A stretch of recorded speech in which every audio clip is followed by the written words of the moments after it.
Cap 26 here, just do the repair and tips, and we got the AWS scale here. It's American weight scale, very good scale, and I want to show you a tip here for the scale.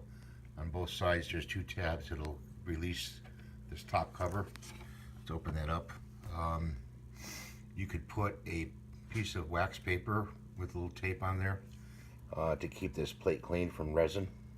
And also, if you look really close, I don't know if you can see this, but there's scotch tape over the lens here, the clear lens, and the buttons.